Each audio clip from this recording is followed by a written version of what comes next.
وَلِكُلِّ أُمَّةٍ جَعَلْنَا مَنسَكًا کہ ہر امت کے لیے ہم نے قربانی رکھی ہے اور قربانی مقرر کی ہوئی ہے تاکہ وہ اللہ تعالیٰ کے مقرر کردہ جانوروں کے اوپر اللہ کا نام لے سکیں اور اللہ بسم اللہ اللہ اکبر کہتے ہوئے اس کو ذبح کریں۔ ہر امت میں قربانی اپنے اپنے حساب سے ہوا کرتی۔ آپ صلی اللہ علیہ وسلم سے قبل جتنے بھی قربانیاں ہوئی ہیں اس میں اسی طرح کا معاملہ ہوتا تھا کہ دنیا ہی میں یہ بات پتہ چل جایا کرتی تھی کہ انسان کی قربانی قبول ہوئی ہے یا قبول نہیں ہوئی ہے۔ تو آدم علیہ السلام کے ایک بیٹے نے اپنا مینڈا ذبح کیا، دمبا، اور وہ پہاڑ پر رکھ دیا، اور دوسرے نے جو زراعت وغیرہ کرتا تھا تو اس نے اپنا غلہ اچھا سا لیا اور وہ رکھ دیا۔ تو آسمان سے آگ آئی اور ایک کو کھا گئی اور دوسرے کو نہیں کھایا۔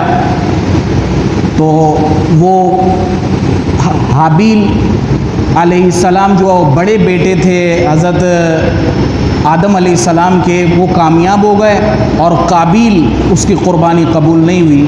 تو یہ سلسلہ اس طرح چلتا تھا کہ عوام کو بھی پتہ چل جاتا تھا کہ کون حق پر ہے اور کون باطل پر ہے۔ لیکن اس امت میں اللہ تبارک و تعالیٰ نے عوام کے سامنے تو یہ پردہ رکھ دیا کہ کس کی قربانی قبول ہے کس کی نہیں ہے، یہ اللہ کو پتہ ہے، اللہ نے پردہ رکھا ہوا ہے۔ لیکن عوام کے سامنے تو اللہ نے پردہ رکھ دیا ہے، لیکن انسان کو خود اپنے اندر جو ہے وہ جھانک کر پتہ چل جاتا ہے کہ میری قربانی قبول ہوئی ہے یا نہیں ہوئی۔ اس کی علامت یہ ہوتی ہے کہ اللہ تعالیٰ نے قرآن عظیم میں یہ فرمایا کہ انما یتقبل اللہ من المتقین، کہ اللہ تبارک و تعالیٰ جو قربانی کو قبول کرتے ہیں وہ صرف اور صرف متقیوں سے کرتے ہیں، جو اللہ سے ڈرنے والے ہیں، تقوی اختیار کرنے والے ہیں، انہی سے اللہ تبارک و تعالیٰ قربانی کو قبول کرتے ہیں۔ تو قربانی کر لینے کے بعد یا اس سے پہلے آدمی اپنے اندر تھوڑا جھانک لے کہ میں جو قربانی کر رہا ہوں اس میں نام و نمود کتنا ہے، شہرت کتنی ہے، نمائش کتنی ہے، اور لوگوں کے سامنے اپنی واہ واہ کی کتنی مجھے اندر سے امید ہے، اور دوسری طرف اللہ کو کتنا راضی کر رہا ہوں۔ تو جب یہ ساری چیزیں مد نظر ہوں گی تو آدمی کو پتہ چل جائے گا کہ میری قربانی قبول ہوئی ہے یا نہیں ہوئی ہے۔ اور اس صورت میں اللہ تبارک و تعالیٰ نے ان آیات میں بھی قربانی قبول جن کی ہوتی ہے ان کی صفات کو بھی بیان کیا ہے کہ ایسا کر لو کہ جو قربانی کرنے والے ہیں وہ ان صفات پر اگر ہیں تو ان کی قربانی قبول ہے، اور اگر وہ ان صفات پر مکمل نہیں ہیں تو انہیں اس بات کی فکر کرنی چاہیے۔ فَإِلَٰهُكُمْ إِلَٰهٌ وَاحِدٌ، تو اللہ تعالیٰ نے فرمایا کہ تمہارا الہ ایک ہی معبود ہے، فَلَهُ أَسْلِمُوا، اسی کے لیے تم جھک جاؤ، وَبَشِّرِ الْمُخْبِتِينَ، اور تم خوشخبری سنا دو جن کے دل اللہ کے آگے جھکے ہوئے ہیں۔ یہ لفظ مخبت، خبت، اخبت، یہ عاجزی کے معنی میں ہوتا ہے کہ دل کے اندر عاجزی کتنی ہے۔ ظاہری تو آدمی سلام بھی کرتا ہے، دعا بھی کرتا ہے، جی جناب بھی کرتا ہے، اس میں ممکن ہے چاپلوسی بھی ہو، لیکن جو دل سے مخلص ہوتا ہے اس کے لیے یہ لفظ ہے اور کسی کے لیے نہیں ہے۔ تو فرمایا مخبتین کو جو ہے وہ خوشخبری سنا دیں۔ تو یہ مخبت کون ہے؟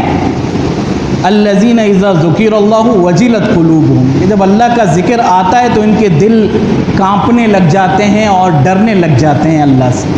یہ پہلی علامت ہے قربانی قبول ہونے والوں کی، بندہ اپنے اندر دیکھ سکتا ہے آرام سے کہ لوگوں کے آگے تو قربانی کر دی ہے، اب وہ لوگوں سے تو چھپی ہوئی ہے کہ اللہ نے قبول کی ہے یا نہیں کی ہے، لیکن اپنے گریبان میں جھانک کر پتہ چل سکتا ہے کہ قربانی قبول ہوئی ہے یا نہیں ہوئی۔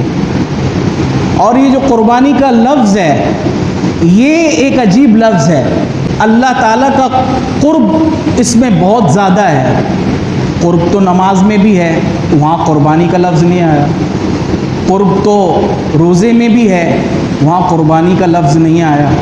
حالانکہ یہاں تک فرمایا کہ الصوم لی، کہ روزہ تو میرے لیے ہے، وَأَنَا أُجْزَىٰ بِهِ، اور روزے کا بدلہ تو میں خود ہوں، اللہ تعالیٰ فرما رہے ہیں، لیکن قربان کا لفظ تو وہاں نہیں آیا۔ زکوٰۃ کے بارے میں فرمایا کہ صدقۃ برہان، انسان کے ایمان کی دلیل ہے زکوٰۃ دینا اور صدقات دینا، وہاں بھی ایسا نہیں فرمایا۔ حج کے بارے میں بھی فریضہ ہے، لیکن قربان کا لفظ اور قربانی کا لفظ اور قرب کا لفظ نہیں آیا جو انسان کو اللہ کے قریب کرتا ہے۔ تو اس میں کیوں فرمایا؟ کیونکہ اس میں جان کا نذرانہ ہے، اور اس سے بڑی آدمی کے اندر طاقت ہے ہی نہیں عاجزی کرنے۔ جیسے نماز کے اندر پہلی عاجزی شروع ہوتی ہے قیام سے، پھر آدمی اور عاجزی دکھاتا ہے تو اپنے آدھے دھڑ کو جھکا دیتا ہے تو رکوع کرتا ہے، پھر انسان جو سب سے زیادہ افضل اور اشرف چیز ہے سر مبارک، اس کو زمین پر رکھ دیتا ہے کہ اس سے زیادہ تو عاجزی ہو ہی نہیں سکتی ہے۔ تو اسی طرح قربانی کے اندر جب آدمی جان کے نذرانے کو سامنے رکھتا ہے تو اس سے زیادہ آدمی کر ہی نہیں سکتا کچھ۔ اسی وجہ سے اللہ تعالیٰ نے اس کا نام قرب، تقریب، قرب یقرب، تقریباً قریب کرنا، لیقربونا، اس طرح کے الفاظ اس کے بارے میں فرمایا۔ اور اس زمانے کے کفار بھی جو ہے یہ لفظ اسی لیے استعمال کرتے تھے، اللہ نؤمن لرسول حتی یأتینا بقربان تأکلہ النار، کہ ہم کیوں نہ ایمان لائیں گے ایسے رسول کے اوپر کہ وہ ہماری زبانوں کے اوپر اس بات کو کر کے دکھا دے کہ وہ قربانی کرے، اور ایسی قربانی ہو کہ آسمان سے آگ آئے اور اس کو کھا جائے، تو ایمان لائیں گے۔ قربانی دینا یہ در حقیقت جان کا نذرانہ ہوتا ہے۔ یہ آدمی، اللہ تعالیٰ نے یہ تو شفقت کی ہے حضرت ابراہیم علیہ السلام کے ذریعے سے کہ حضرت ابراہیم علیہ السلام نے جو قربانی اپنے بیٹے کی دے رہے تھے تو اللہ تعالیٰ نے آسمان سے مینڈا نازل کیا اور جبرائیل علیہ السلام اس کو لے کر آئے اور اسماعیل علیہ السلام کو اٹھایا اور وہ مینڈا جو ہے وہاں ذبح ہو گیا۔ تو ابراہیم علیہ السلام کو تو اسماعیل علیہ السلام کی جان کی قربانی ملی نا، اس کا ثواب ملا، کیونکہ وہ تو پورا ارادہ کر چکے تھے اور اندر سے مصمم تھے اور اللہ کی رضا میں راضی تھے، تو اللہ تعالیٰ نے ان کو ثواب بیٹے کا ہی دیا ہے، مینڈے کا نہیں دیا ہے۔ تو یہ انسان کے اندر کے جذبات ہوتے ہیں، یہ جتنے اندر سے مخلص ہوں گے، اچھے ہوں گے، پاکیزہ ہوں گے، تو اتنا ہی زیادہ اس کو ثواب اپنی ہی قربان کرنے کا ہوگا۔ اور وہ کیسے ہوں گی؟ وہ ان صفات سے ہوتا ہے کہ یہ ماحول سے ہوتا ہے۔ یہ صرف جانوروں کو لے کے آنا، ان میں گھنگرو باندھ دینا، گھسیٹنا، کھلانا، پلانا، سب عبادت ہے، سب ثواب ہے، اس کا انکار نہیں ہے، لیکن اس سے زیادہ، اس کو صحیح کرنے سے زیادہ قربانی کرنے والا اپنے آپ کو سجائے، کیونکہ اللہ کے یہاں وہ نہیں پیش ہوگا، اللہ کے یہاں میں اور آپ پیش ہوں گے۔ یہی تو آگے فرمایا اللہ تعالیٰ نے، لن ینال اللہ لحومها ولا دماؤها، اللہ کے یہاں تمہارے خون اور تمہارے گوشت تھوڑی پہنچتے ہیں، ولکن ینال التقوی منکم، اندر کا حال پہنچتا ہے، اندر سے کتنے اللہ کے ہو، اندر سے کتنے اللہ کو چاہنے والے ہیں، یہ تو وہ پہنچتا ہے۔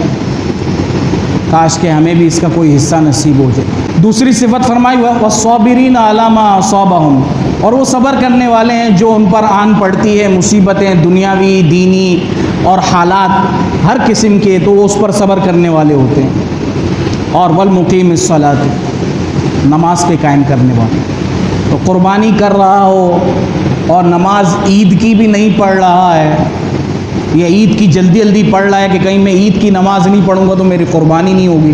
اب ایسے آدمی کو تو مسئلہ بھی پتہ نہیں ہوتا نا کہ نماز کا ہو جانا شہر میں اس کی وجہ سے قربانی جائز ہو جاتی ہے، میں پڑھوں یا نہ پڑھوں۔ تو یہ اس کا بہت زیادہ اہتمام انتہائی زیادہ ضروری ہے کہ آدمی نماز کا اہتمام کرے، اور یہی وہ چیز ہے جو آدمی کو خوف خدا دلاتی رہے گی، ورنہ صرف جانور کا ذبح کرنا اور یہ گوشت کا دے دینا اور بانٹ دینا، یہ ایک حد تک تو نیکی باقی رہتی ہے، بعد میں یہ نیکیاں ختم ہو جاتی۔ اگر ان جانوروں کی نیکی کو بھی باقی رکھنا ہے تو آپ علیہ الصلاۃ والسلام نے ایک حدیث میں یہی تو ارشاد فرمایا کہ یہ جانور جو ہیں تمہارے لیے اللہ تعالیٰ نے ما ھذہ الاضاحی، صحابہ نے پوچھا کہ یا رسول اللہ یہ قربانیاں کیا ہیں؟ تو فرمایا کہ سنت ابیکم ابراہیم علیہ السلام، کہ یہ تمہارے ابراہیم علیہ السلام تمہارے والد کی جو ہے یہ سنت ہے۔ تو فرمایا کہ فما لنا فیہا، ہمارے لیے کیا ہے یا رسول اللہ، اس میں ہمیں کیا ملے گا؟ فرمایا کہ لکل شعرۃ حسنۃ، ہر ایک بال کے اوپر تمہیں نیکی ملے گی۔ تو یا رسول اللہ فصوف، تو وہ جو مینڈے ہیں ان کے اوپر تو بہت زیادہ بال ہوتے ہیں، اور ان کے بدلے میں فرمایا کہ لکل شعرۃ من الصوف حسنۃ، کہ مینڈے کے اوپر جو بال ہیں ڈبے کے اوپر، ان بالوں کے بھی ایک ایک بال کے اوپر تمہیں ایک ایک نیکی ملے گی۔ نیکیاں تو میرے دوستوں اللہ تعالیٰ کی طرف سے بارش سے بھی زیادہ برس جاتی ہیں انسان کے اوپر، لیکن انسان خود اپنے اندر رحم پیدا کرے نا، اپنے اندر ہم خود تقوی پیدا کریں نا، اور وہ تقوی کی علامت ہی یہ ہے، تیسری علامت کہ نماز کا قائم کرنے والا ہو، والمقیم الصلاۃ۔ اب یہ قرآن نے یہ لفظ استعمال کیا ہے، وہ نماز چاہتا کیسی ہوگا قرآن جس نے اس کو استعمال کیا ہے؟ اس کو تو بیان کرنے میں ہی پورا وقت چلا جائے گا، کاش کہ ہمیں بھی اس کو بیان کرنے کا کوئی موقع ملے اور اس کے بیان کرنے کی ہمیں تمیز بھی آئے۔ وَمِمَّا رَزَقْنَاهُمْ يُنْفِقُونَ، اور جو ہم نے ان کو عطا کیا ہے اس میں سے وہ خرچ کرنے والے بھی ہیں۔ یہی نہیں ہے صرف کہ قربانی کر دی، گوشت دے دیا غریبوں میں اور بس کافی ہو گیا، یہ تو یہاں تک کی عبادت ہے، اس کے علاوہ پھر الگ مال بھی تو خرچ کرنا ہے۔